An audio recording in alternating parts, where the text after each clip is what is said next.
So guys, iabot na sa tong farm! Sa ginaingon ako guys nga libre halos diri ang park, pero tan-awan nato kaning naibayad. Naibayad. So ang entrance fee diri sa Santin Farm is $50. So tan-awan nato kung worth it ba ang $50 nato.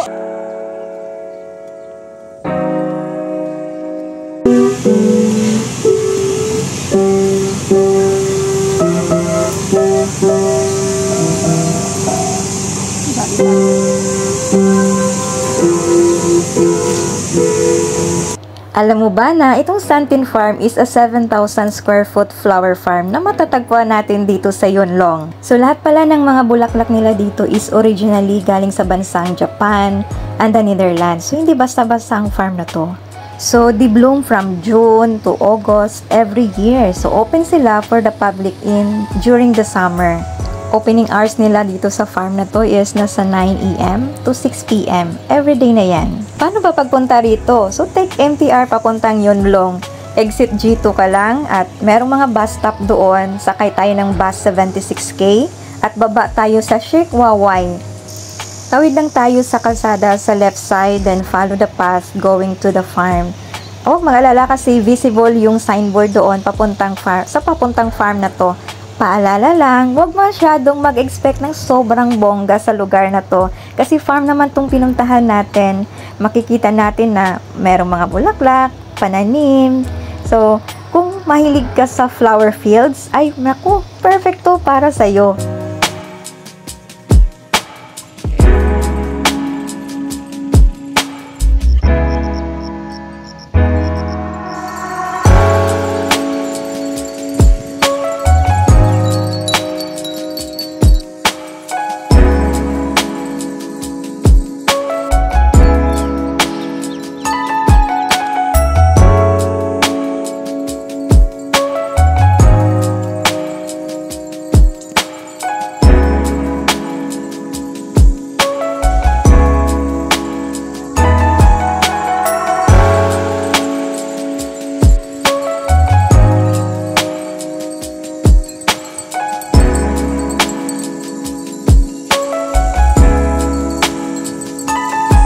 O nga pala, during our visit is hindi pa talaga full bloom yung mga sunflowers.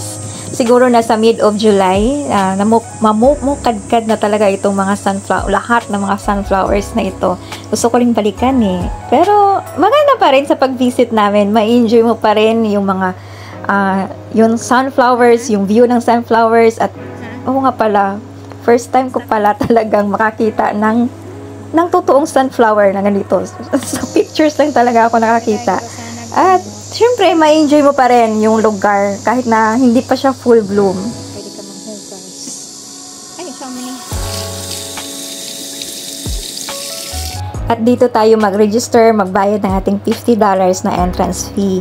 At may mag-assist sa atin. Meron din silang mga souvenirs dito na pwede mong tingin-tingin, pwede kang bumili rin, at nakabili ako ng isang sombrero na ang ganda. Kasi sobrang init this time na pag-visit namin. At oo nga pala, may free tayo na coffee. Sa $50 natin, may free na coffee. Pero this time is advice nung nag-assist sa amin na siguro mas maganda yung malamig na tubig. At perfect naman, okay naman. So, parang hindi talaga magandang magkape sa oras na to kasi sobrang init. At sabihin natin, ba't may bayad na $50? Ganyan lang yung lugar. Naku, yung $50 na entrance fee natin is for maintenance talaga. Merong nag-maintain sa flower field na to. At hindi basta-basta ang mag-maintain. Sa side na to, sunflower pa din ito. Pero hindi pa talaga. Parang bagong tanim pa nila. So, itong side na to, itong spot na to is para kang nasa the Netherlands. O, diba? Bongga. So, hindi na kailangan guys na pumunta tayo or sumakay tayo ng eroplano. Andito lang pala sa Hong Kong yung the Netherlands. Char! At sa side na to, para kang nasa Japan. O, diba? Yung vibes is nasa Japan. Maganda siya kasi tahimik yung lugar. Ito yung gusto ko. Makapagmuni-muni ka. Oo. Choose peace. overpressure, sabi nga nila. Ay, charis. So, ito, meron silang lotus farm, may mga mangga, o hindi pwedeng pumitas dyan. Magpaalam ka muna sa may-ari, o, diba?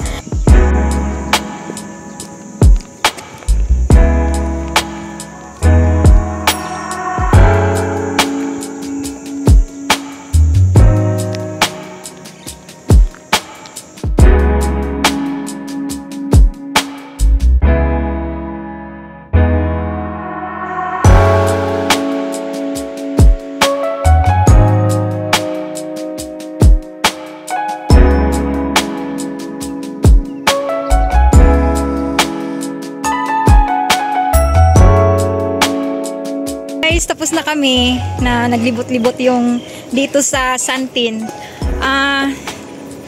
Kung itatanong nyo, worth it ba yung $50 na bayad natin? So, para sa akin lang ha. So, worth it siya.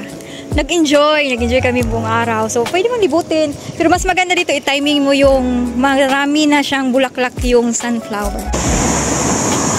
So, worth it? Worth it! Joy mo! Nagpaabot kami dire og bus pabalik sa Yonlong.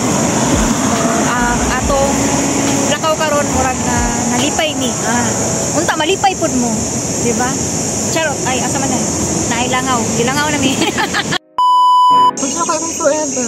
Gulat na ako diri sa sa blue.